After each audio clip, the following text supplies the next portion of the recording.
In the world of monarchy, tradition is currency, image is everything, and silence has often been the golden rule.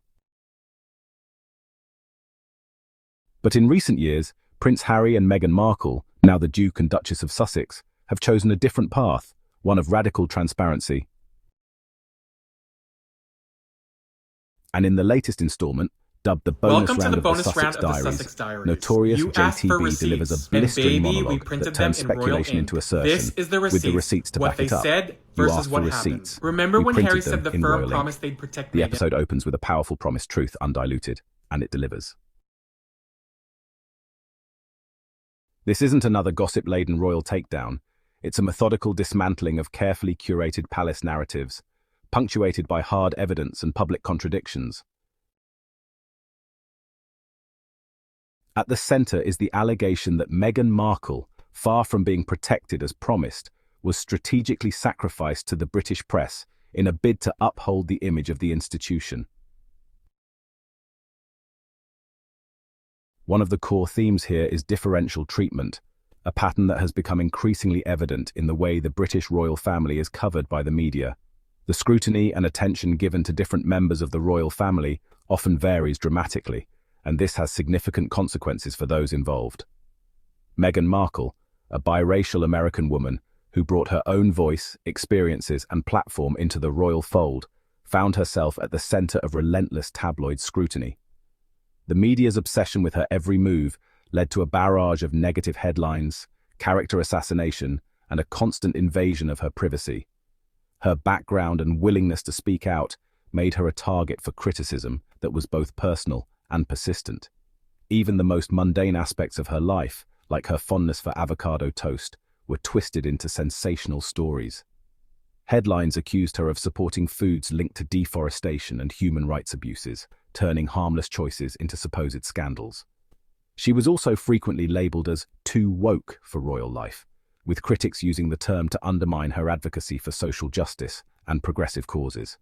This narrative painted her as an outsider, someone who didn't fit the traditional royal mold. In stark contrast, the Duchess of Sussex endured a media barrage that women like Kate Middleton and Sophie Wessex rarely faced. Their coverage was often more favourable, with the press highlighting their conformity and traditional roles within the family. Even Camilla, the Queen Consort, was largely shielded from the kind of relentless scrutiny and negative press that Meghan experienced. This stark difference in media treatment reveals deeper issues of bias, tradition, and the challenges faced by those who dare to be different within the royal institution. This wasn't incidental, the monologue suggests. It was policy. Meghan was fed to the press for policy, the narrator says, a damning charge, implying not just negligence but intentional harm. Tabloid headlines screamed about the Blindside of the Queen when Harry and Meghan stepped back from royal duties in 2020, portraying it as a betrayal of the monarchy. But leaked emails told a different story. Communications suggested that both then Prince Charles and Queen Elizabeth II were well aware of the couple's intentions long before it became public. It wasn't an ambush, it was an escape plan. These revelations turn the narrative from abandonment to survival. The couple didn't flee without notice. They exited a system they felt was failing them after exhausting every internal channel. When we talk about privacy, it's important to understand that privacy doesn't mean disappearing from public view or living in total secrecy. Instead, privacy is about having control over what parts of your life you choose to share, and with whom.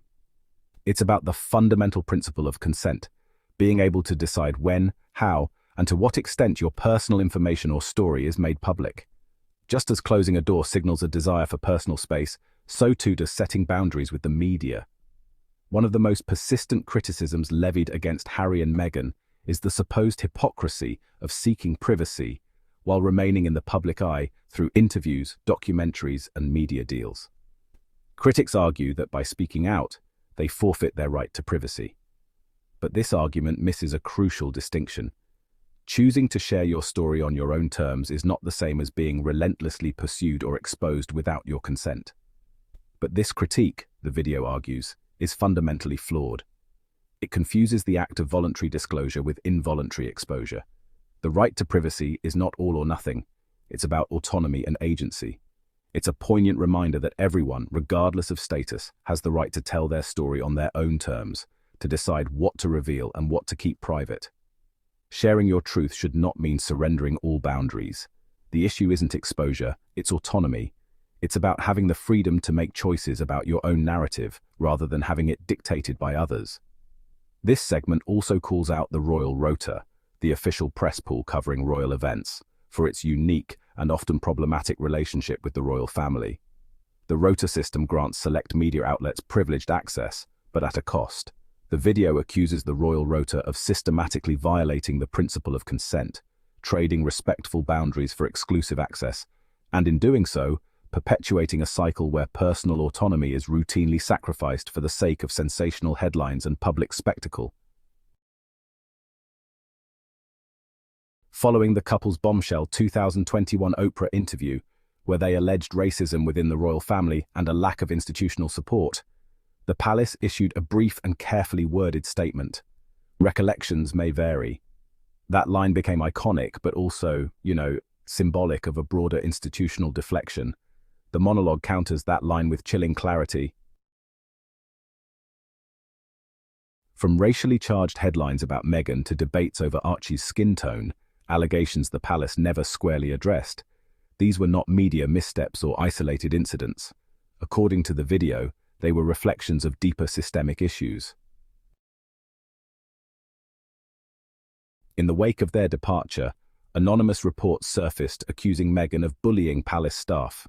Yet, ironically, it was after the Sussexes left that the palace experienced a wave of high-profile resignations and internal turmoil. If Meghan was the root of the dysfunction, the video asks, why did it persist in her absence? It's a mic drop moment, reframing the narrative that has long been pushed by royal defenders and segments of the press. Welcome to the bonus round of the Sussex Diaries. You asked for receipts. In a world baby, driven by printed optics and reputation, where this every is the gesture is receipts. scrutinized and said every word is weighed, the royal family stands as a symbol of tradition and spectacle. Their public appearances are meticulously orchestrated, and the media's relentless gaze ensures that nothing goes unnoticed. The pressure to maintain a flawless image is immense, and the stakes are higher than ever in the age of instant news and viral moments. The Sussex Diaries episode functions as both a cultural critique and a historical record. It peels back the layers of ceremony and pageantry to reveal the complex realities beneath. By examining the intersection of personal experience and public expectation, it invites viewers to question the narratives we're told and the ones we choose to believe. It doesn't just remind us of what was said, it challenges us to remember how it was said, and why certain voices are amplified while others are silenced. It holds up the screenshots, the digital footprints that linger long after the headlines fade, serving as a reminder that history is written in real time by real people.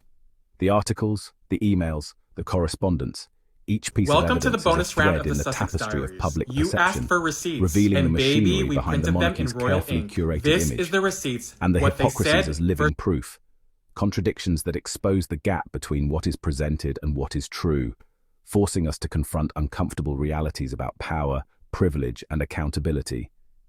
This isn't just about Meghan and Harry. Their story is a lens through which we can examine broader societal issues, how institutions respond to dissent, and how the public grapples with change. It's about how power protects itself, who pays the price for maintaining the status quo, and the invisible costs borne by those who challenge the system. And ultimately, it's about what happens when someone dares to break protocol in favor of the truth, reminding us that history is shaped not just by those in power, but by those brave enough to question it. The bonus round of the Sussex Diaries doesn't offer closure. Instead, it demands accountability, reflection, and honest answers from everyone involved. In an era where public memory is fleeting, but digital evidence is forever, the episode becomes a rallying cry for transparency in one of the world's most opaque institutions. Memory fades, but screenshots don't. Neither, it seems, does the fight for justice.